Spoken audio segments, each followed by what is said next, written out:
Test, test, test, test, test, test. Hello, hello.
All right, perfect.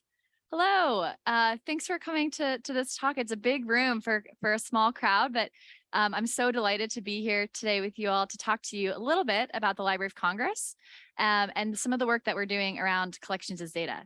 So my name is Eileen J. Manchester, and I'm also joined by my colleague online, Megan Farrader. Megan, can you say a quick hello for us? Hello, calling in from Ohio in the middle of the United States. Perfect. Yes. So we've got a little bit of a tag team presentation for you today. And we both work as innovation specialists in the LC Labs team at the library. So just to kind of preview the agenda with you all, this is my first time attending RDA. And as it being a birds of a feather kind of introductory session, the real focus is going to be hopefully introducing you all to our organization and its digital resources, and then really figuring out some ways in which the work that we have been doing may overlap or intersect with some of the really sophisticated and fantastic work in the vein of research data management that I've been hearing about so far. So we've got a couple specific examples that we're going to call to attention about how our group has used the API to provide access to collections as data. And we're also going to tell you about a recent grant that Megan and I have been collaborating on, and that is sort of in its penultimate phase. And then hopefully we'll have a lot of time for discussion. So I have been given another mic that I can pass around, and hopefully that discussion will continue beyond, the walls of this presentation. So can I just actually get a show of hands? Who here has been to either loc.gov, the website, or the Library of Congress campus in Washington, D.C.? Okay, great. Awesome. So the Library of Congress is the U.S. National Library. We were founded in 1800 as the United States' sort of oldest federal cultural institution. And we were initially founded expressly for what it sounds like, to serve as sort of a research library for the lawmakers in the United States Congress. But today we have kind of, we still continue to stick to that mission, but we've also kind of expanded its scope a little bit. So in addition to engaging, inspiring, and informing Congress, we also have as a core part of our mission to engage, inspire, and inform the American people, who are the kind of stewards and sort of, proprietors of our collection. We consider ourselves the stewards of this national heritage, but not the sole users. And so that's kind of what you see here. Yeah, so a couple more facts. So 1800 is where it began. A couple of dates that I wanted to share that I think will help contextualize our talk today are on the next slide. This slide is kind of the generic overview. So our leader is the 14th Librarian of Congress. Her name is Dr. Carla Hayden, and she was sworn in 2016, and she comes from a public library background. And so she has been very adamant and very consistent in her vision for the Library of Congress to be a library for all people, researchers and non-researchers alike.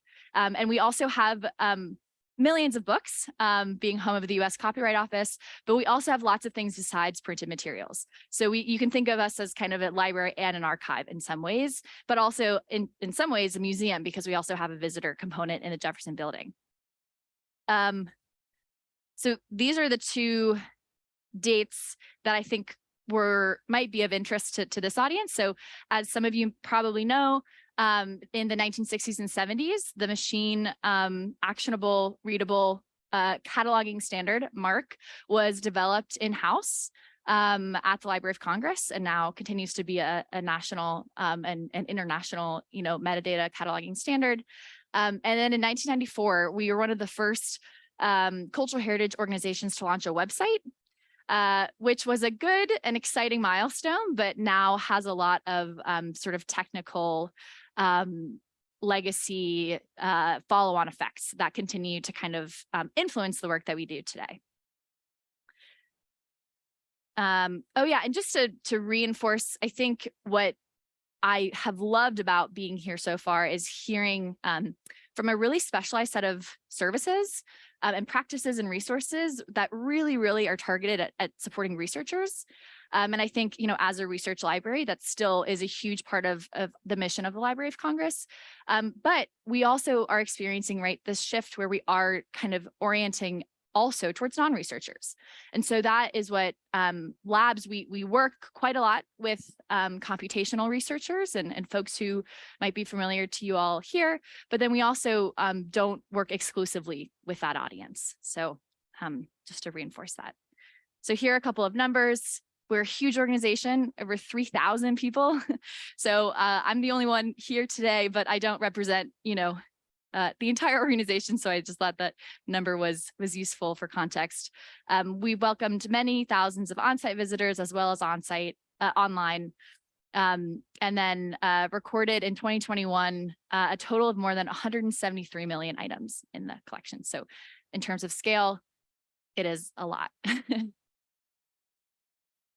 And then the final bit of sort of organizational context that I really thought it was important to provide is that our team, LC Labs, sits within the Office of the Chief Information Officer, whose mission is to transform the Library of Congress into a data-driven and digitally enabled institution.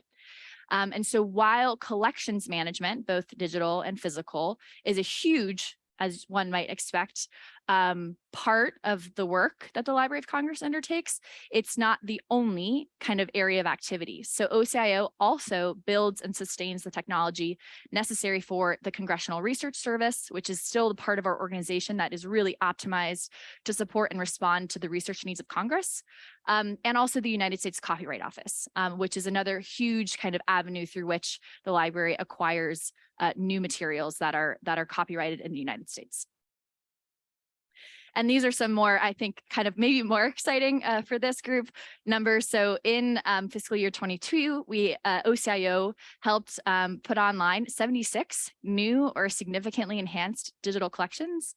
managed 174 total petabytes of storage, 210 library IT systems. So this is back to the kind of bespoke and boutique and kind of multifaceted digital infrastructure of an organization that, you know, launched its website in 1994. There's a lot of different moving parts, which I'm sure is also familiar to you all. Over 2,000 servers. And again, that number of 150 million website visits, resulting in over 500 million website views, which is just a fun number. So I'm going to hand over to Megan, who's going to tell you a little bit more about our specific team. All right. Well, this is a useful final piece of context about our approaches, because as you can tell, with scale and complexity, we need to develop methods to work our way through a pretty much constantly changing technological state and constantly growing set of resources and collections. Next slide, please. So we are a pretty small team of about 4 people. We were launched in 2017, kind of formally undertaking work in 2016. And in that period of time, we've focused on a range of activities. Our original positioning in the library was to increase use and engagement with our digital collection. So this is a really important starting point for a lot of the work that we've been undertaking, because it is mostly focused on collections, the data and metadata that support them, and then the systems that serve them and make them available to many people, whether they are visiting on site or they are connecting from around the world. And because we're a small team, collaboration has been really essential throughout our work, and you'll hear us share more about that, not only collaboration with colleagues, but with external users, with peers across many different and intersecting sectors, and then also with vendors to help us support that work.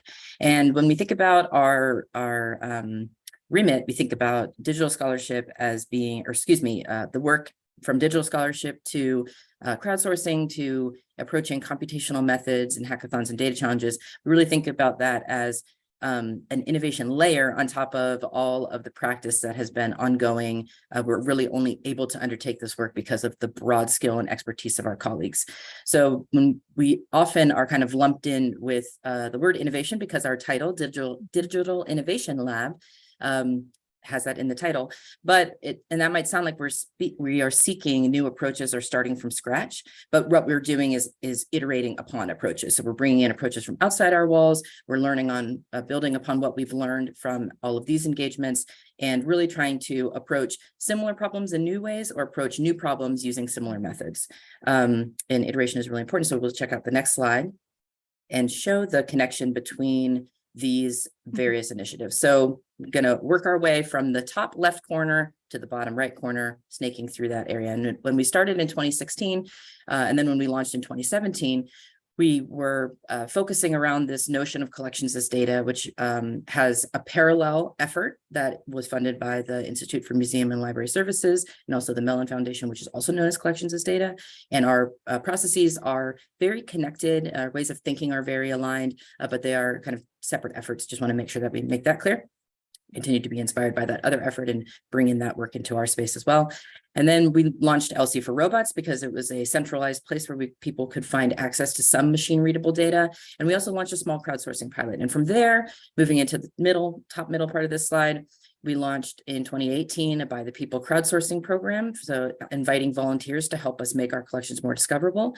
And we also hosted and sponsored, as a result of the learnings from the preliminary crowdsourcing pilot, we supported our innovator in residence, Ben Lee, who undertook a newspaper navigator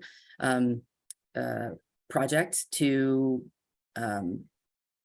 extract images from our Chronicling America newspaper collection, and then along the way, we've been making all of our findings and code and data available publicly. We also combine that with some beginning exploration in machine learning, and also recommendations and reporting about supporting digital scholarship, because we don't have that as a formal set of services at the library.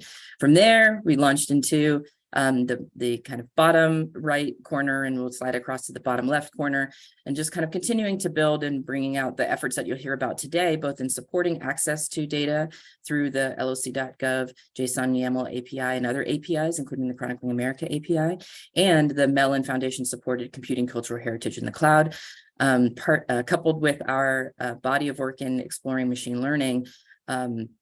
kind of constantly given us sets of methods that we can return to, a toolkit, if you will, to address new problems, but also inviting our colleagues into this work and sharing what we're learning and connecting and partnering with peers. And that leaves us where we are today into kind of our approaching a LC Labs 2.0. Next slide, please, Eileen. Where our work is really focused in these three areas: in residencies, hosting people and bringing people into the library to undertake different types of work, whether they are junior practitioners or junior scholars or creative practitioners, or even our own colleagues who want to try new ideas and have support to undertake that work. Various experiments, which in recent times have really focused on the things that we're sharing about today, and then convening people. So hosting meetings and events. In recent times, we've undertaken that work virtually and brought people together from around the world, from their own living rooms or coffee shops or offices, as the case may be. And along the way, we're just constantly bringing this set of learning and all of this together allows us to prototype and clarify new domains. So it's really important to think about our work as being a starting point or even a temporal body of work that will fade away as new approaches or more production level approaches can be undertaken by our colleagues. And our work across this space has varied, but really what's remained consistent and some things to keep in mind is that we make our work freely and openly available for others to use. And we're always happy to share more about it and describe the challenges that we've encountered, as well as the opportunities we weren't able to pursue and have other people undertake that work. We really invite and use the feedback that people share with us, and we constantly seek ways to improve. And then finally, we really dwell on this experimental frame and we kind of start where we can and build out upon that work, always knowing that our work has to be undertaken in a way that could be sustainable in our context, which you've already seen is very complex and constantly moving and improving around us as well. And of course, throughout this, we collaborate. So this presentation in itself is a bid for collaboration. And I will now I'll continue talking, actually. I'm going to share more about our approach to collections as data. So next slide, please. This framing, when we say collections data, we're really kind of grounding in the perspective of people using and accessing collections data, digital materials, which we've mostly focused on collections data, but we have a few other examples to really enable uses that are beyond a probably traditional service model in a library. So we want data, metadata to be available in machine readable ways and accessible in bulk, to be easily retrievable, to be really well documented. So whether someone is taking a pathway to create a visualization or to actually improve process inside the library, they would be able to walk down the pathway that's been taken before. We also are hoping that by doing this, we're making these types of resources available for research, for creative uses, for reporting, and also for improved practice within the library. And that finally, this would not be data exclusively mediated through our existing GUIs. And I really will just take one quick second to share that when we think about this work, we kind of have situated ourselves in this work in thinking about computational, thinking about data being ready for machines to engage with, and then the interpretive layer across the top of that. And across this session today, you'll hear us share about some of the things we've demonstrated, some of the ways we've demonstrated possibility with data, that we're prototyping things around size and dimensions for access and use of that data, packaging and transforming data, and what does it mean to move from tight connection with subject matter expertise of content and tight connection with subject matter expertise, technical subject matter expertise, and then package that information and make it available for other people, that we are constantly thinking about and encountering the need to develop policy. So we're informing policy with our work, and that we really are constantly partnering with experts from many domains to help the library make its resources more easily available and setting the stage and conditions for research. When we think about computational research, we really think about it being explicitly related to asking, engaging with these digital collections and resources, asking new questions, surfacing patterns and gaps, which give us the next starting point of investigation in our context. And then really putting into fine relief, which you'll hear throughout this talk, the challenges and opportunities related to decision-making and the disciplinary practices that are scaffolding the access of this material. things that transform history into data, and where and how knowledge exchange and adoption of new practices can change and mediate that experience as well.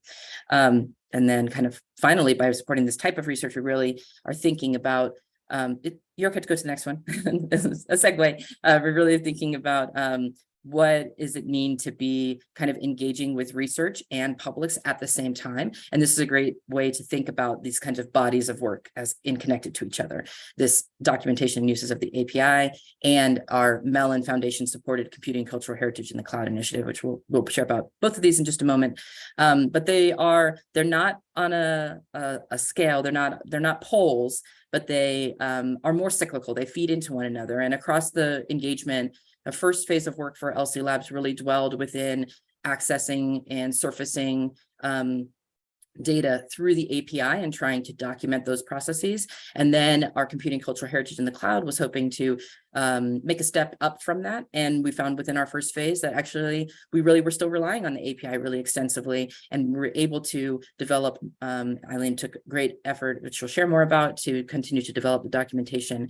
So these, we think about these pieces together in a broader service model. We want to continue to invest effort and improve both of them and get feedback and continue to experiment at the fringes of this work while stabilizing the center of both of them. So Eileen, I'll go ahead and pass back to you now. Yes. Okay, so my kind of next portion of the talk is about this left-hand column. So kind of walking you through one of the first public initiatives that the LC Labs team undertook to try to get kind of our digital collections out in the hands of practitioners who are doing computational research. And oftentimes the folks that we work most closely with are digital humanists or other social scientists, historians, even sometimes, historians of technology and science who are using these computational methods that are also familiar research methods in other domains. But the difference is that, in this case, the starting point are these historic, digitized, mostly digitized, and in some cases born digital materials. So the loc.gov JSON YAML API, the application programming interface, feeds the loc.gov user interface. So that was kind of the initial intent of the design and creation of the API. And for many years, it did just that and was kind of there beneath the surface, but was not being publicly promoted as a resource that that users could access and sort of leverage themselves.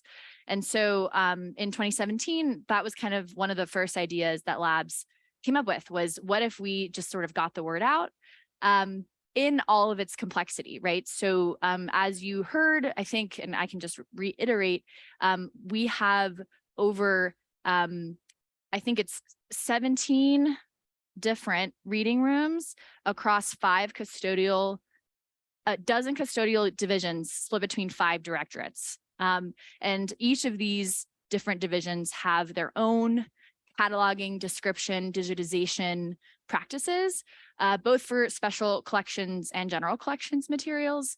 And so the loc.gov API powers all of that. And it does that by mapping different metadata sources to ETL targets, like extract, transform, and load. And it does, a lot of crosswalking and data transformation to make that process possible, and ideally as seamless as possible for the end user of the interface. But it means that when you peel back some of those layers, when you actually look directly at the JSON data, there's a lot of different sources of information that are as varied and heterogeneous as the sort of underlying materials themselves.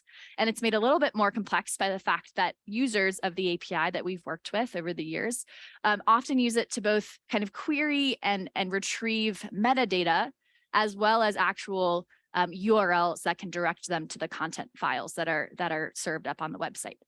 And so that is, in a nutshell, which we can go unpack more deeply if you would like, just like some of the reasons for our API, and it's one of many. In this case, we're referring to the JSON YAML API for loc.gov, might not be as seamless or smooth or sort of neat as some of the other APIs that you might encounter in a research context. And for that reason, labs also kind of in addition to sort of getting the word out, started hosting and sponsoring demonstration projects, small apps like the Library of Congress Colors app, larger residency projects like the Newspaper Navigator project and the Citizen DJ project that really use the API as part of their discovery phase for surfacing materials. One of the ways that Citizen DJ creator Brian Fu was able to narrow down a list of free to use audiovisual content in our digital collections is by beginning with a sort of mega API query. And then we've also been leveraging the API in some of our other experiments, like this one, the sort of earliest example that we have of a machine learning kind of investigation, different small pilots. And so, oh, I have it here. And so like alongside these projects and people that we were actively supporting, and again, like Megan mentioned, all of our work happens at the intersection of lots of different people's expertise and professional practice. And in this case, you know, we're talking at the Library of Congress as sort of a microcosm, but I think I certainly see parallels with lots of other research and professional domains. So we are not the only people who are involved, but we're often acting as interlocutors or liaisons, right? So if there's a question about the website display, right, certain breadcrumbs that a researcher may or may not want to exclude based on what they're looking for, right? You might want to talk to a software developer, but you might also want to talk to the digital collections expert who helps map metadata to ETL targets. You might want to talk to the subject matter expert, right, who knows the sort of source material really well. And you might not know necessarily from the outset all of these different people and their roles, right? Because what you have at the end is a pretty unified and more seamless experience. And so in addition to, like I said, supporting these people, we also in the very early days started producing documentation and tutorials to go alongside that. So LC for Robots is this image you see here. It is on our website, labs.loc.gov, and it started out as sort of just an aggregated list of Jupyter notebooks that we were both producing and also sponsoring, working with the API. And again, I think a lot of these have research implications or applications, but they also have, you know, kind of the ability to just create a cool like browser extension is one thing that an intern created, just creating a new, you know, free to use image to pop up in your browser. And then those are hosted all in our data exploration GitHub repository underneath the Library of Congress's GitHub account. They're all kind of were put there as the place to share that code and documentation. This is the first version of the kind of API technical documentation website, and then more kind of apps that we're, again, just trying to get people to see the possibilities. So we've now kind of matured into a second phase of technical resources that continue to kind of change and adapt based on the feedback we're getting from people. So like Megan mentioned, we sort of reorganized the repo. We've added more tutorials to it. It continues to grow, and it also is welcome to contributions from outside collaborators. So we've got not only the JSON YAML API up here, but there are also, like, the Chronicling America database has its own API. There are quite a few sitemaps, and then there are a couple other tutorials for working with just large data sets that were initially retrieved via the API. We've got a sort of more canonical, more formal website that is the technical documentation for the library's APIs and data services at loc.gov/APIs. And then we've also created a LibGuide that is more about accessing digital materials for kind of more of a lay audience, right? So someone who maybe doesn't want to just directly work in their own, you know, environment. They might just want to bulk download a bunch of information, and perhaps an API is a way to get around some of the limitations of the user interface. And again, I just to kind of this was a recent release that I was a big part of alongside several developers at the library. And so I'm very excited to share if anyone is themselves looking for an easy way to retrieve Library of Congress digital collections information, you hopefully will find a lot of helpful stuff to start with at this URL. And then these are a couple of examples just to really, I think I've been harping on it, but it's worth repeating that these resources really lend themselves to, at scale research, computationally intensive research, but their affordances are not exclusively bound to that domain. So another example that I really like to share is that some of the resources on LC for Robots and the LibGuide actually became useful in a reference interview. So there was a professor who was doing work on the Federal Theater Project, which was a program in the United States during the New Deal to sort of sponsor and bring back theater. And there was a researcher working on this collection who really all he wanted was a bulk download of all of the playbills and kind of related materials in this collection. And there wasn't a great way for him to do that all at once. And so he found LC for Robots and he found a tutorial. And so we sort of liaised with the reference specialist who then also sent him this information. And he was able to follow, the instructions to just download, write some Python code to download at once all the files to his computer. So that's kind of one end of the spectrum, which is just bulk, analysis and retrieval of information that may or may not continue to be used in that way. And then at the other end of the spectrum, you've got Citizen DJ, which if you haven't checked out, I would highly recommend. It is a creative data visualization for browsing, sonically browsing snippets of audio that are free to use from the Library of Congress. And so the creator, who is Brian Fu, who is an innovator in residence with us in 2020, built this really specifically with a musician audience in mind, with a DJ audience in mind, because the need for sample packs of free to use music is very prescient and very hard. It's a very hard problem to solve in kind of the commercial music industry. And so this is kind of what he came up with and it's continued to be used. So, and again, like I mentioned earlier, that his API, the API was a starting point for that work. Okay, so again, I know we're kind of plying you with a lot at once, but there will be a lot of time for discussion at the end. So please have those questions that are hopefully percolating ready to go. And I'm going to pass it back over to Megan to intro the CCHD grant. Yes, and the connection, as we already said earlier, between the API making it publicly possible for people to access data was a direct connection to this initiative that we've been undertaking and featured actually very heavily in the starting part of this grant. So this grant is supported by the Mellon Foundation. We're really grateful for their support. Started in 2019, and we of course experienced some challenges and delays with the beginning of the global pandemic, but we've had a great opportunity because of that time period to dig in a little bit in tighter connection with our colleagues, as Eileen mentioned. The collaboration being at the intersection of developing practice and developing systems at the library, as well as policies and approaches for using vendor-supported technologies, has been kind of a frame for this work over the last few years. And next slide, please. So this grant had the goal of producing service models. So we've produced a lot of things and we have some notional service models. But the thing that's really important is that it's not just a single service model. It's not a single service model at the library right now. And even in thinking about a very potentially niche use and support of our resources for computational and cloud-based research computing, we still need more than one way to approach that work. And that kind of connection and thinking about user need from the start of this work has been pretty significant.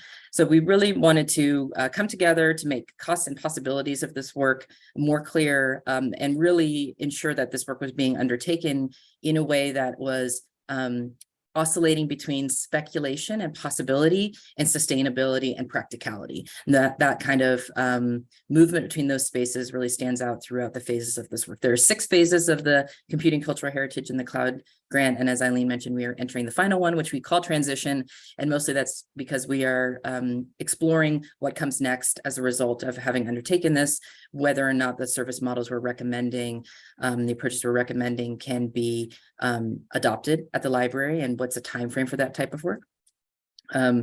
But a thing that's really important is that these types of research questions we're hoping to support with this initiative are supposed to be the kinds of research questions that can only be explored at scale, and that they really would need either people who have their own or university backed computational environments, or that they need to use cloud services in order to undertake the work. So we hoped to, as we started this grant, to document the current use and capabilities of a cloud environment in our context, but also peers and colleagues across varying sectors, to make clear what were our kind of current workflows for delivering and accessing data. And we just heard about one of the largest ones, which was via the API. But the API is related to the LOC.gov JSON API and YAML API are related to production level activities. So they were not developed or designed through the lens of public users accessing data. It's an affordance of a organizational system that has allowed people to access that. So what would happen if we reframe some of the work to really think about the sets of user needs and document that, and bring expert users bring their expertise from outside, using other systems and other organizations' approaches to organizing and making data available to the public, bring that into our context, and then work together and watch what they're doing very closely. So we had a first phase of researchers that we supported, and then you'll hear we had a second phase of researchers we supported. And in the first phase, we really were looking at a range of different types of activity. And you can go back to the previous slide. Okay. Yeah, we'll talk at the broad level, and then I'll give a real quick specific shout out to our fantastic research collaborators. But really, a lot of the user needs related to connecting to and identifying what was possible with collections data to try to answer the research questions of the specific research questions we were supporting with our three, we called them research experts, with our three research experts, but also thinking about the range of technical expertise, technical affordance required for them to undertake their work, and the way that they would intersect with our subject matter expertise, technical expertise, and existing workflows and systems. So we tried to also make them use cases. And we had three really excellent use cases that really kind of tested what was already currently possible at the library, and surfaced the range of mental models and expectations that a user is going to bring to engaging with the library and the library's resources. And as Eileen touched on earlier, describing the LOC.gov API, the heterogeneity of data and the scale of data were some of the really interesting tripping points with our research experts. There's a lot of expectation of a preparation and a smoothing of data to be made available for research use, which is probably not a sustainable practice at the library, but we can make some steps to try and model pathways to make it easier to transform data and make it available for use. So we've supported at this point 10 researchers' experiments. We've really tightly integrated with ongoing LC Labs efforts, and as we're talking about two of them here, the third one relates also to supporting machine learning and artificial intelligence uses with our resources at the library, but also the sustainability and responsibility required to undertake that work. And then we also have kind of taken many different approaches to prototype access, whether that's bulk access or documentation or various models of creating a repository or bringing people into engagement with data packages and the different forms of documentation. And of course, collaboration has been essential to this as well. So now next slide, I'll just touch on our first set of researchers, who were Dr. Lincoln Mullen, Dr. Lauren Tilton, and Dr. Taylor Arnold, and Andromeda Yeltsin. And it's really valuable to think about their own positioning and the way that they think about undertaking this work. Some of them describe themselves as digital humanists. Some of them describe themselves as computational researchers or software developers. But fundamentally, they had a throughout their work, something that is so important and so powerful to me is that they wanted to make sure that other people could undertake the same pathway of work. So they had a commitment to reproducibility or replicability of their processes. And they also wanted to explain to people why and how they overcame challenges that they encountered and where there could be possibilities for other people to pick up following on from their work. So Andromeda, who is in the upper right-hand corner, in this slide, her project was titled Situating Ourselves in Cultural Heritage, and she really wanted to cluster conceptually similar documents, make it possible for people to search across topics, and she wanted to also dive into the time period and the framing around Reconstruction. And her work, as well as Lincoln Mullen's work, which is in the upper left-hand corner, which was America's Public Bible, they really wanted to, or their work really highlighted the complexity of managing and creating coherence across the data that is surfaced from the API, or whether that data would be served in a cloud environment. And really highlighting the kind of the connection between the subject matter expertise surrounding our collections and how we could create rhythms and dialogue with our colleagues in undertaking this work. Lincoln expanded his work in a previous endeavor around America's Public Bible, and he was really looking at creating a containerized model to continuously check for new items in the library's collections using the API. And such that that work could remain active and dynamic, and that as he was developing new models and applying models to that work, he could wouldn't come back to a static corpus, but actually would come back to a dynamic corpus to explore. And then Lauren and Taylor, whose work are at the bottom, they were their project was entitled Access and Discovery of Documentary Images, and they used visual recognition technologies. They tested several models on 5 of the 20th century printed photographs collection, so that they were, you know, in around the 3.5, almost 320,000 images. Yeah, that's saying, look, translating numbers and saying them out loud is sometimes a challenge. So they really were trying to think about how could they use these technologies to convey not only what is within the images, but actually to understand how photographers were framing. Could we use computer vision to identify thematic and stylistic approaches to photography? So there's a movement between not only surfacing what is within images, potentially leading into new forms of search, but also scholarly practice and understanding the practices and creative and technical development of photography across the 20th century. Next slide, please.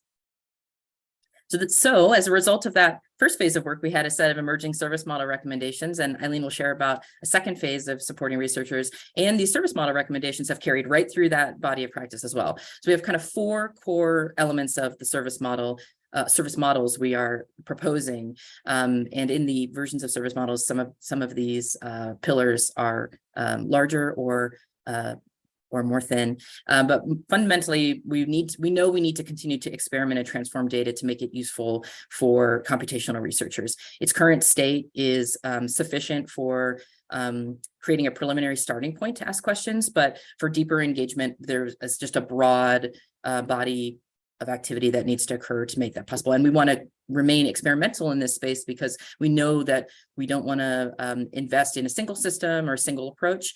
In our context, it's a constantly moving and dynamic space, and we want to bring in new methods and then also create sustainable methods. We also, of course, want to focus really closely on the user support and self-service side of this service model. Whether that is creating documentation for users and other sorts of collaborators, colleagues, and peers to move through this work, or really using those touch points to improve the rest of the service model. We are engaging with cloud services for predominantly for storage and presentation of resources at the library, but we also want to think about what are the ways that cloud service options can support different activities, and how can that be undertaken in responsible and sustainable ways that are also efficient and continue to connect to that user need. And then fundamentally, we also know that we have incredible colleagues and peers at the library, and also range of people who are being called to support the access and use of knowledge and transformation of history. So we really want to create a space that staff competencies, literacies can be improved and enhanced, and that there's opportunity for people to continue to develop their practices and bring the incredible bundle of skill and knowledge they have to bear on these practices, and create spaces for collaboration. I think that would be the next slide, which is handing back to Eileen. Yeah. Thanks, Megan. So the final kind of piece of this talk is about an event that we held in October 2022. It's a virtual event. And I wanted to kind of bring it to you all as an illustrative example of how our team really kind of takes user-centered approaches to investigating these issues. I think there's a way of doing this work that starts with the data, and then there's a way of doing this work that I think oscillates between kind of the data ecosystem that we're operating in, but also really thinking about the kind of needs of the humans that are going to be using this information. And like I said, I think in our case, that's interesting because defining that scope is really difficult when you're trying to design for multiple different audiences. And so our group CCHC, I should say more specifically, sponsored that first set of research activity where we had for a prolonged period of time, these research experts who came with their own kind of research agendas. They had put together a proposal and they were able to kind of execute upon a continuation of their existing body of work. The data jam, the CCHC data jam, was more time bound and a little bit more compressed in terms of the kind of research experience, the access experience. And the reason for that was we really wanted to focus on the technical feedback and user experience feedback on accessing data that we had made available in a cloud-based storage environment. And on top of that, we also were testing 3 specific programmatic access pathways that we wanted kind of nitty-gritty granular feedback on. And so we brought in, outside users because we wanted this feedback to be as authentic and kind of situated in real use as possible. So we were able to recruit 7 folks who we intentionally tried to find people, recruit, users who already had some degree of familiarity with cultural heritage data, as well as data, retrieval, analysis, and representation. And we worked with, I'll kind of get into it in a little bit, but we worked with library staff to sort of curate 3 different data packages that were used for the purposes of this experiment. The 3 access pathways that we tested, again, I'll go into more detail, but they were command line interface, a REST API, and software development kits. And again, the kind of the remit or the really specific kind of ask that we had for these 7 folks who were paid for their participation was to give us constructive feedback on what worked and what didn't work, so that we could kind of know going into it how to design, these resources in a meaningful way. So I'm really pleased to share that. So like I said, we had 3 data packages that were created in collaboration with both technical experts of Library of Congress digital systems and curatorial staff. So we had a data set that was comprised of almost 40,000 images from the Stereograph Cards online collection. Those were accessed using the command line interface method by Zoe LeBlanc and Aaron Stropcope, who are both kind of seasoned professionals in this field. Dr. LeBlanc is an associate professor of information science, and Aaron works at a museum, aviation museum, also, very prolific in this space. The second data package consisted of this number actually ended up being like different than we expected, which was helpful, right? Because until you turn something into a data package, you're not necessarily sure what exactly is in the content that you put online. So we pulled down 166,000 text files that were the OCR'd text data for an online collection of selected digitized books. that had been digitized several years ago and then kind of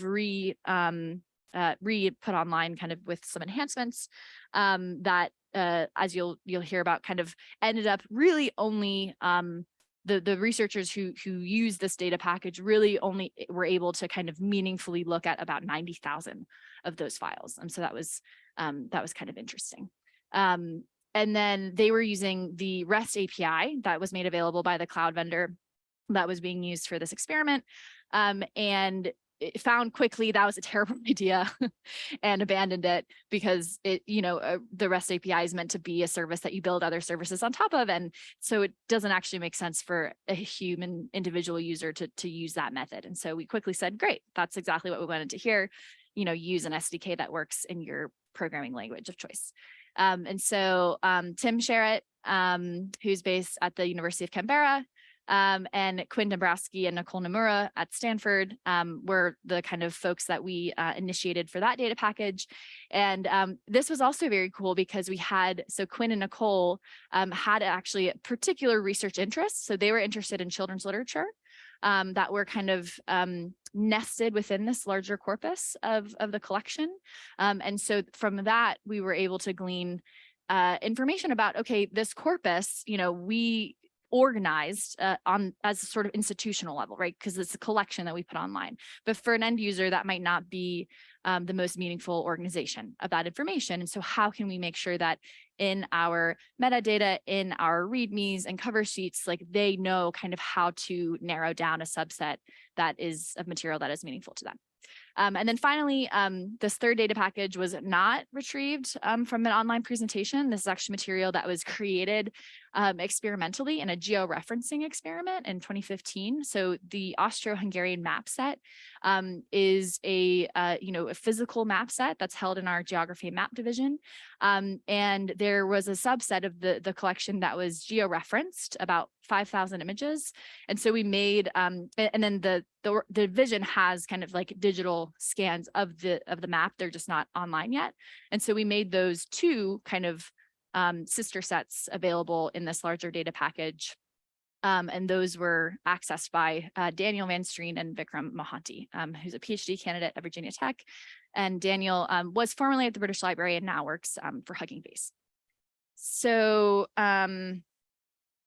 this is kind of a visual representation of some of what I just described. So I worked closely with another kind of digital library expert at the Library of Congress who was on detail for this specific purpose, on kind of working with the curatorial staff on selecting, compiling, and documenting these data sets. And I think the documentation piece was really crucial in the sense that, questions came up about the digitization history, the cataloging history, the sort of acquisition history of a collection that sometimes are presented online in easy to retrieve ways, and sometimes are not. Sometimes they live, in the kind of minds of the people who work with these materials on a daily basis. And so through the process of kind of compilation and packaging, we also were able to surface this kind of like another layer almost of metadata.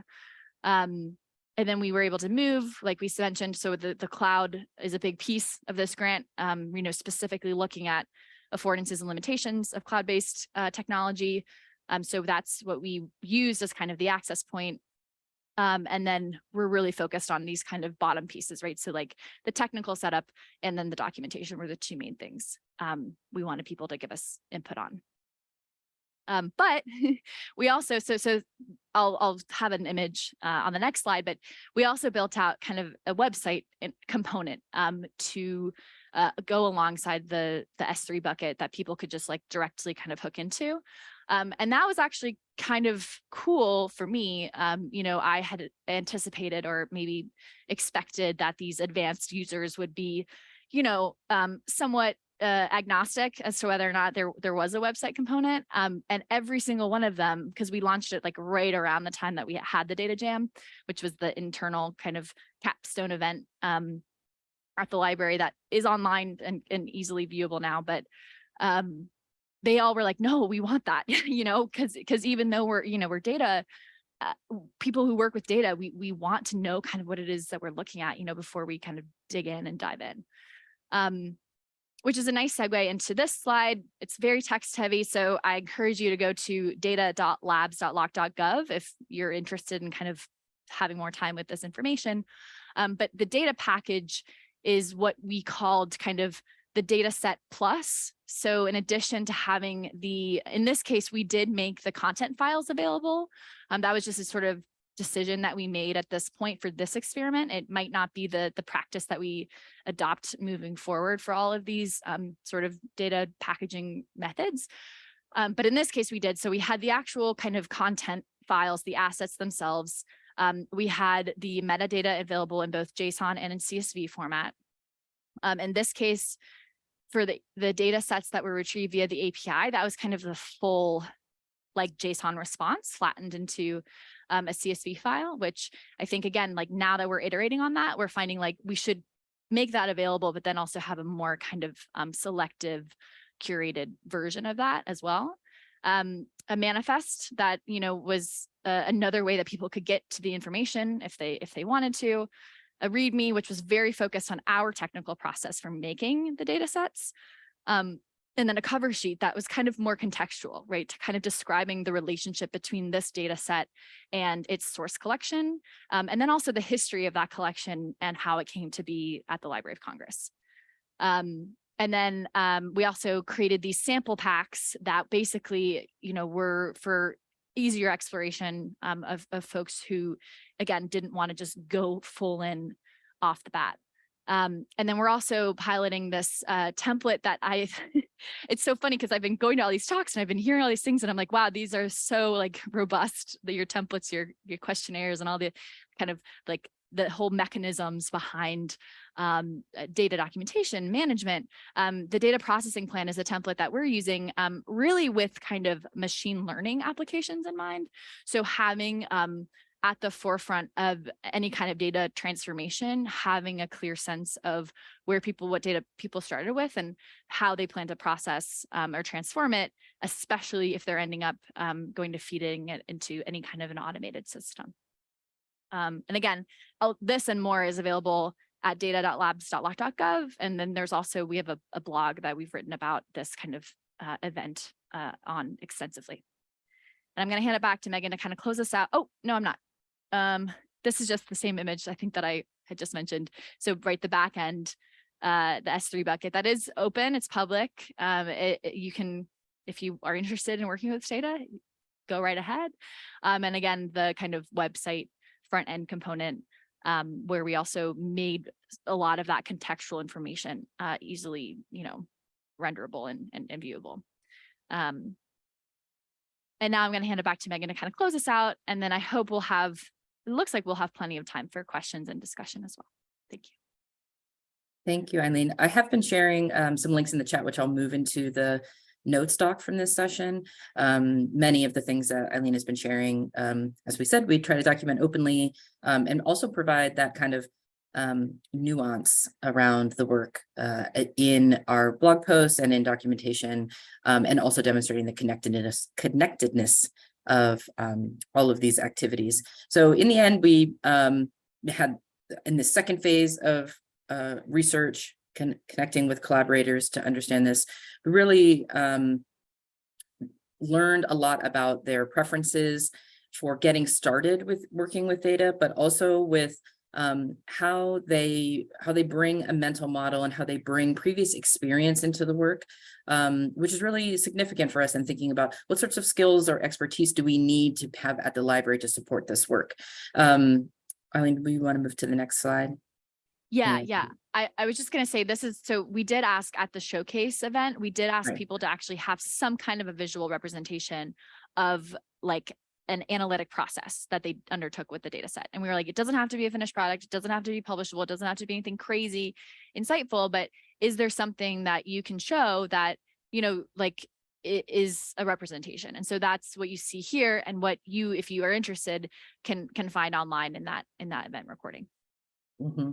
And connecting that slide, those set of images reminds me of our first phase of research as well, which is just an incredible opportunity to learn about the way that people solve problems and how they identify and begin to undertake work, how they refine and develop the questions that they have, how they create an order of operations to undertake research, just simply by asking them to tell us their challenges encountering our data, but also their hopes and dreams in encountering our data. And that were some of the findings and the takeaways.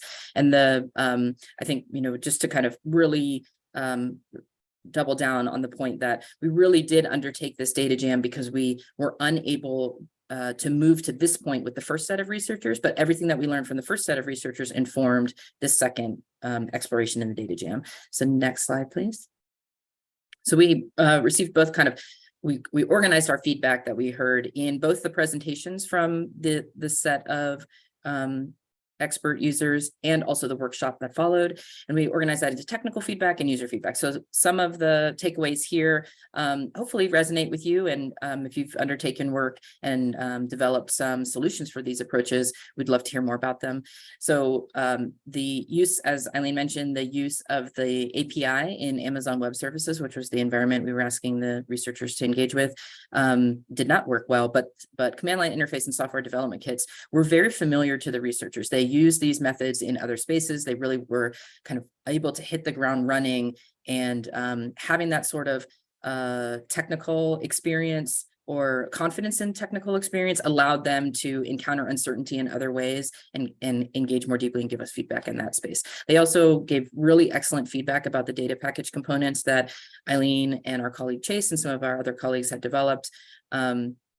And gave us some thinking about how we can continue to refine on those dimensions. And we've carried that feedback actually into dialogue with vendors who are undertaking some work with us right now in data packaging, and also some exploration of machine learning models. And then also in consulting with colleagues who are trying to better document data sets that are going to be shared as part of a separate formal acquisitions process at the library.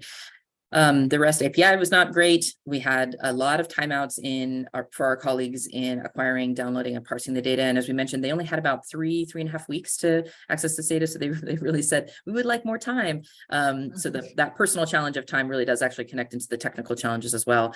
There were opportunities for us to improve upon metadata. Our representation of what is already representation of metadata in the LOC.gov JSON API. There's opportunities for us to build on that. And then also there were points of trade-off, perhaps where scale presented challenges for download and meaningful interpretation. Perhaps changing the scale may have brought new types of possibilities to the work that these researchers were doing. And then they gave us a lot of feedback about the things they'd like to see going forward, which we'll continue to develop upon, including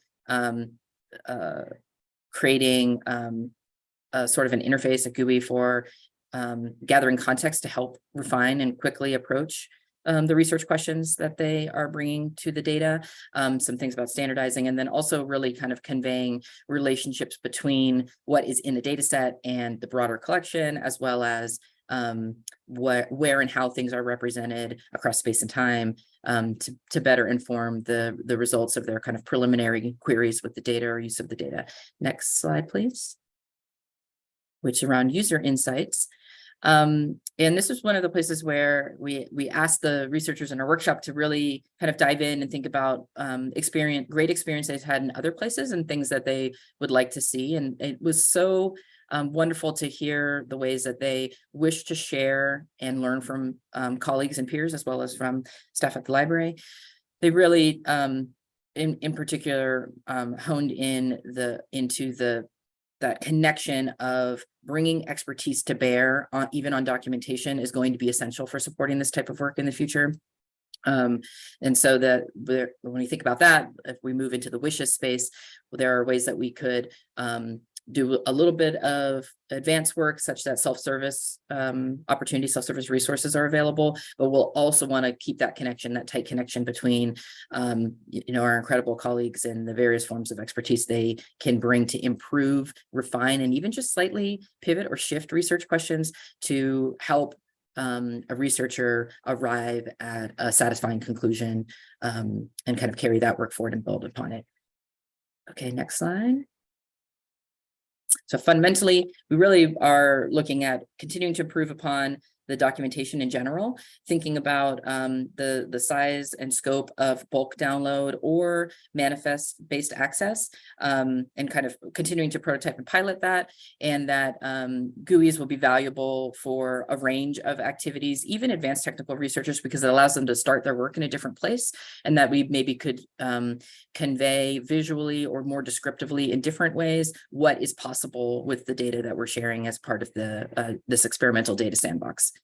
And I think the final slides here are just some, and then some takeaways, just a lot about how we connect to those service model recommendations on bringing in the support and scaffolding, and also improving skills of our colleagues. And then some of the skills that we have in LC Labs, which is bringing people together for opportunities for discussion, and really iterating upon the approaches and the methods that we are using, such that we are making a more flexible and dynamic, but also sustainable practice across the library. And I do want to emphasize too, this like bullet in the middle, which was that the folks who worked on the data jam ended up like being in dialogue with one another quite frequently. And they cited that peer-to-peer learning as a huge resource. That they were like, wouldn't it be cool if there was like a Reddit thread or discussion board on Stack Overflow that was just about like working with LC data, right, in a place that could continuously be updated and built upon, and just sort of building out that community of users, I think really resonated with us because it's how we think of the work, but was helpful, I think, Megan, to kind of hear from them directly as well. Yeah, and that also resonates again with another body of work as a part of LC Labs and some of my previous work in developing large-scale crowdsourcing programs, is having that space where people can take a new user under their wing, share what they've learned, ask questions, and then also engage with staff in that space.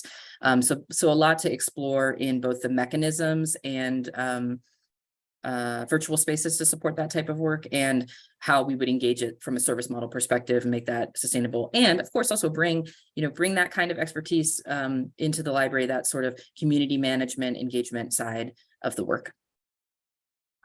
Okay, now it really is final outcomes. So what's next? So we'll close out here. Thank you very much for the opportunity to share about all of this. We really we're so fortunate to be people who can learn something new every day, and to connect with new people, and bring different types of thinking, both in the a critical lens and in a speculative and enthusiastic lens, which we bring to our work a lot.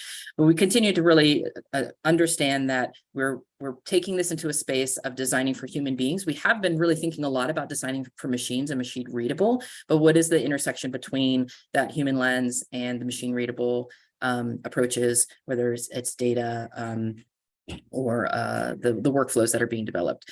Interdisciplinary subject matter expertise is really crucial. We're in a really dynamic and constantly changing state, both in the workflows and systems that are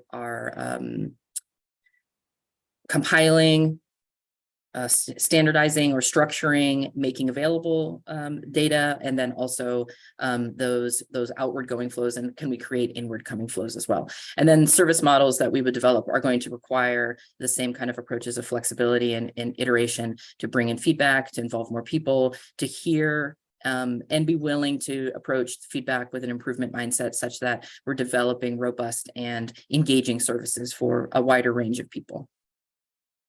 Okay. I think there's actually one more. One more. This is the beyond part. So we will continue. We also are continuing to explore. We frequently describe our work as also exploring tools and systems before adopting them within our context.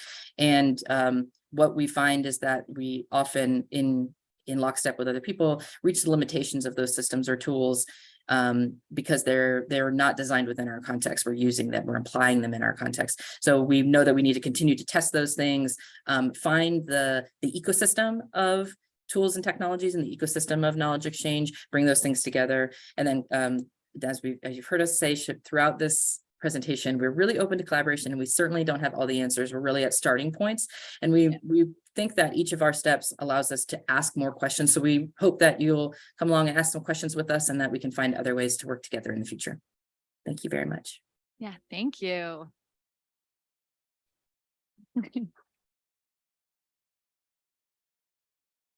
I am going to grab a mic because that is part of the protocol, and welcome any and all questions that you all might have.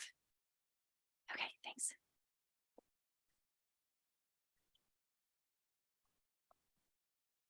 Gotta keep it like really far from my mic. And can I ask you to just maybe pass it off to the next person who has a question? That's okay, thank you. Because I think I gotta go back up there. Thank you. Hi, Christina Etner from the Leiden University Libraries in the Netherlands. Thank you very much for this very interesting talk about how collections can be used as data. I'm just thinking, you focus a lot on just retrieving the data, from your collection. But what if the researcher actually wants to go back and change something in the metadata, or add or improve, or are you also considering creating services for that, or do you say no, you need to go and do that in another space and then we connect to that? So I can take a first pass and then I'll kind of pitch to Megan. I can say that one place that we have direct control over, where we are able to feed that feedback information back into our systems, is the API documentation. So the kind of second phase of content that was released on the website was very much in response to the questions and comments and kind of points of confusion that the researchers using the API had, whether that was about creating a data dictionary to kind of describe the API fields in more detail, which was very much kind of internal crowdsourcing effort because not one person knew all of the different kind of sources of variation.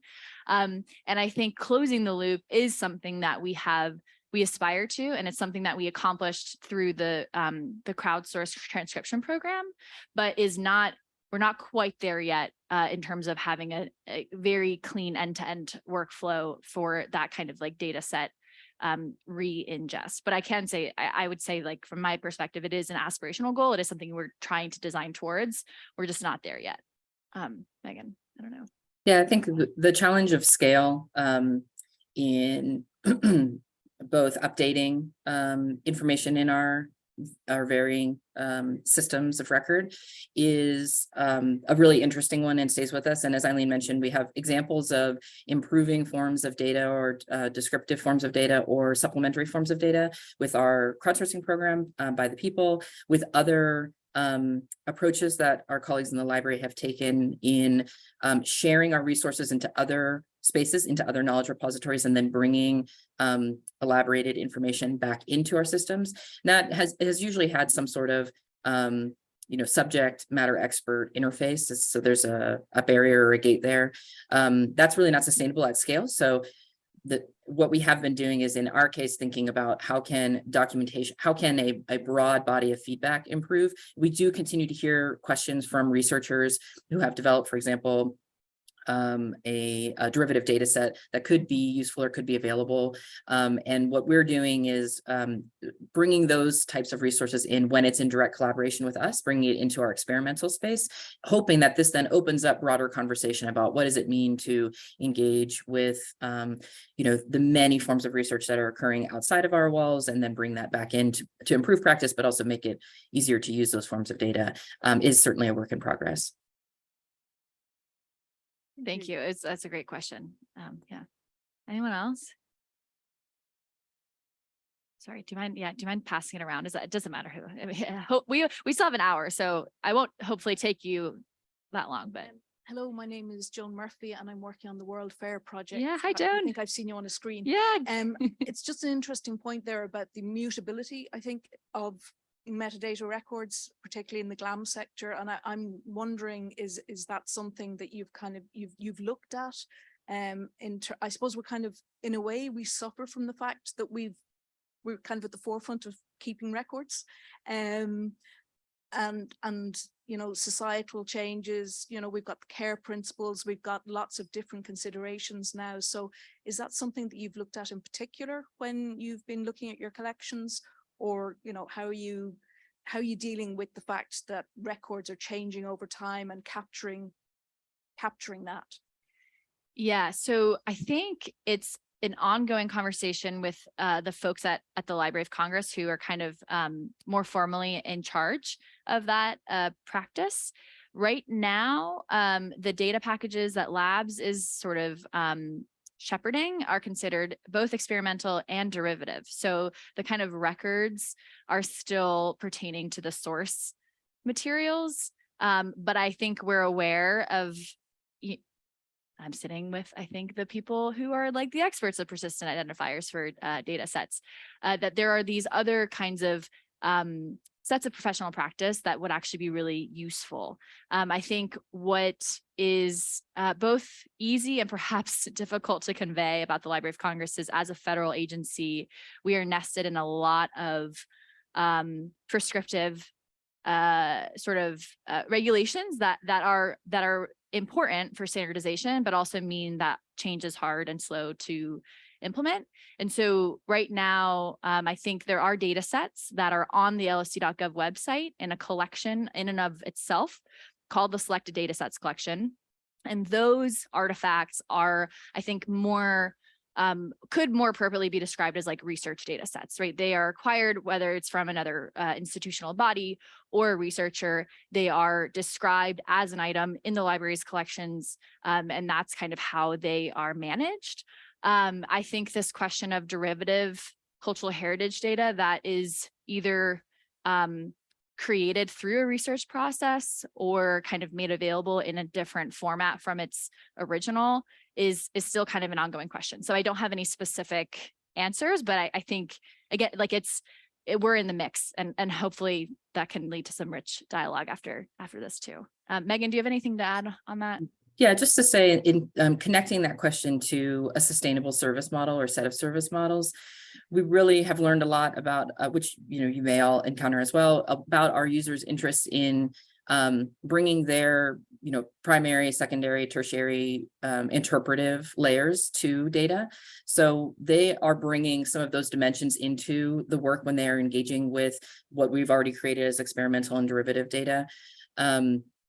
So that those sorts of considerations and concerns or connection to forms of data that are held elsewhere that carry forward to the research enterprise, that when we think about how we could sustain support for those types of approaches, we know that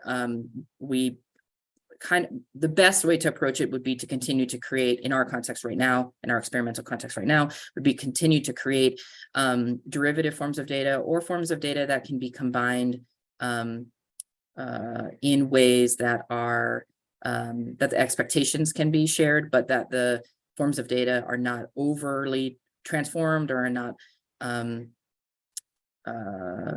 just such that there's a moment for someone to rearrange that information in a way that is aligned with the epistemological theoretical approaches they're taking in undertaking this work. I think that connects into thinking about the challenge of what is sustainable practice and practice that's being governed within our context, and then also what is bringing in new methods and emerging ways of thinking about these other broader and intersecting professional practices.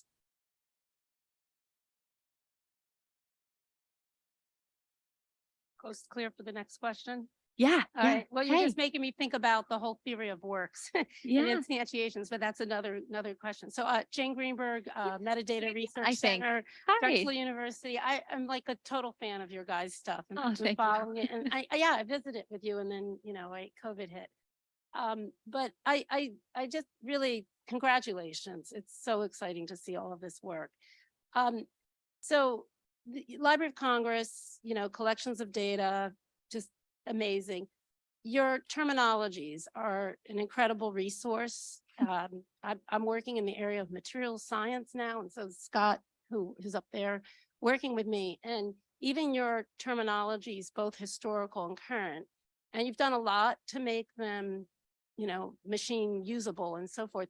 I'm just curious, what's the connection with some of your terminologies and your standards? Mhm. Is any of that being linked into the collections of data, or you're not you're not there yet? Is that something that you might be investigating in the future? And yeah, I want to come visit and hang out with you. Yeah. Because it is just Anyone really, can come at any time. it's just really great to see it here, because what you're doing has so many implications for unstructured scientific Right. research data and social science research data and so forth. So I'm gonna pass it on, or I'll keep talking. Oh, okay. Yeah. There was somebody else who had a question, but I'll let you answer it. So next person. Okay.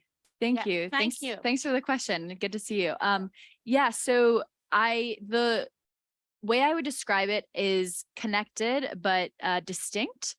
The two bodies of work, I guess there are multiple bodies of work. So like the MARC records, for example, are bulk downloadable, as well as lots of other forms of metadata for kind of standalone efforts. So like the Chronicling America program and database is another really great example, where you've got both kind of historic digitized content in the form of newspapers and its metadata that's available in various kind of machine readable formats. So you've got JSON, XML, you've got an API, you've got this whole microcosm of computational ready research materials. Our work for CCHC right now has been in a kind of separate sandbox, right? The data.labs.loc.gov sandbox environment was really designed to kind of try to have this like feedback loop, right, from the users. And so from that regard, I think we were less systematic, or I guess we were engaging less in kind of a what is necessarily going to be this like reproducible workflow that we would recommend to, our acquisitions and bibliographic description unit for them to employ. And first, what can we glean about like what isn't so great? What are the pain points? So I think to hear you say that, to make that observation is really useful for us, right? So that we can be in dialogue with the stakeholders at the library who might be responsible for implementing those changes. Because that's, I think, what is interesting about labs is we have a lot of findings. And often we're not the ones that would implement on an operational enterprise-wide level. And so what we do is we kind of engage with stakeholders and partners who have been parts of these investigations all along. And then we try to work with them to figure out, what is feasible in terms of our next steps. And having input from both, end users, but also peer practitioners and researchers and scholars in the field is a part of that, which is why we go to conferences and kind of hear, from what you all think and what you're up to. Megan, I'm sure you want to add something to that too, because hopefully that was just a tiny bit, which is maybe helpful for thinking about the, if you're thinking about like an ecosystem of practices. I often think about us as like kind of a bubble on the side with permeable boundaries, and our work is kind of, sort of a pool for some simmering and reflection and integrating practices from other parts of the library. And very slowly, parts of our work goes in that space, but we much more build upon the scholarly and professional practices that are happening in other spaces and try to bring those together. So linking back to Eileen's comments about us being interlocutors or liaisons to various bodies of work and kind of seeing how those can be brought together. So as we move forward, we really want to think about how do we create methods that make space for the cycles of change, of update, of professional management of data. But I do want to also mention that we have experimentation with some of our colleagues who are in this part of the work, including a current experiment, which is called Exploring Computational Description, which is attempting to generate description from ebooks from MARC records. So using and testing various sets of models to undertake that. So it's really kind of a really great example of the first really tight collaboration with colleagues to bring methods that we've been exploring, challenges of use and professional practice in together in the same space, and then also use an acquisitions vehicle, a method of contracting in order to undertake that work such that the outcome is fully documented, and these data processing plans that we've been describing in this work kind of help support that broader practice as well. You'll be able to learn more about that on our website soon. We'll be updating on that work. You might not think federal contracting is very exciting, but in this case, Oh yes, it really is. I think you had a question. Yeah, good afternoon. Hi. Yeah, Thank you very much for your elaborate presentation and eye-opener for Library of Congress. I did visit there, but because I didn't have much time, I can just say it was just as a tourist. Okay. Yeah. Hey, you know what? It's a beautiful building at the very least. I'm glad that as coming from geospatial sciences, I'm glad that you have started giving out the graphics. Mhm, I come from Botswana Institute of Geomatics. mhm. Yeah, but my comment today is about the JSON API Mhm. text. You find that the text, after searching for a long time, you might get the right book. Mhm. And then you find that the pages are embedded, which means that you cannot copy.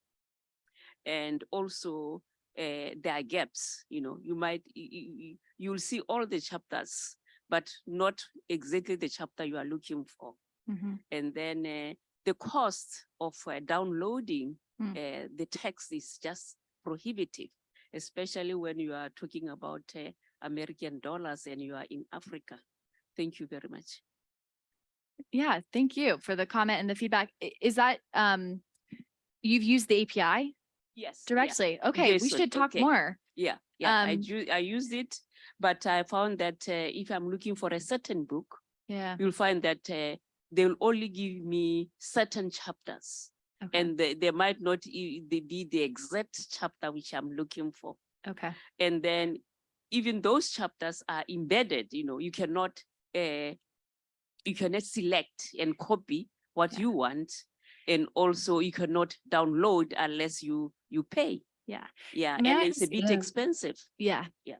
Okay, cool. Eileen, I was just going to jump in and share, Yeah. really want to highlight throughout this discussion, this presentation, we've been highlighting the expertise of our colleagues, but we have, really skilled colleagues who are undertaking work in user experience research and other forms of design, and, really kind of being at the intersection of the challenges of presenting such an enormous scale of data and information and collections via our website, a centralized website, because of course many years before, we had a range of intersecting a network of websites where people could access information, and bringing things centralized is a constant work in progress. So as we've described the LSC.gov, JSON, and YAML API, that it is serving and creating access to different forms of information. Our colleagues says it already is a GUI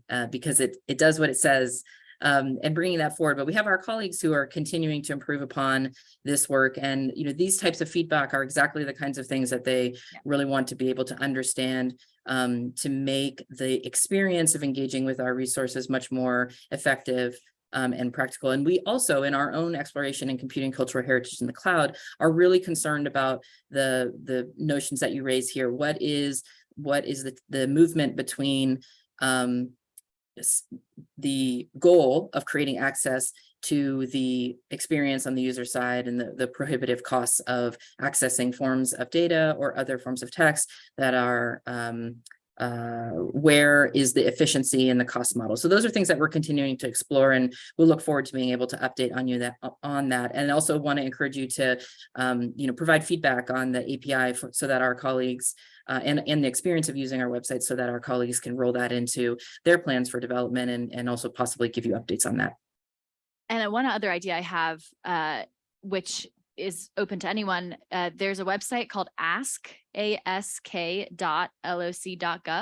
And that's a way of getting directly in touch with a reference specialist. And in some cases, if you're looking for something specific, they might be able to help you find it and maybe even send it to you. So that might also be a helpful starting point. But yeah, thank you for that, and for let's talk more. Okay. I think we've got like 4 minutes left. So I'm sorry, I didn't realize this. I was like, an hour and a half, no way. But you've been a great group. Any other questions? Okay, well, thank you so much. Thank you. I'll close by just saying thanks again for coming. I hope to talk more Thank you, Megan, for joining us from the other side of the world, and have a great rest of your afternoon. Thanks so much. Thank you, everyone.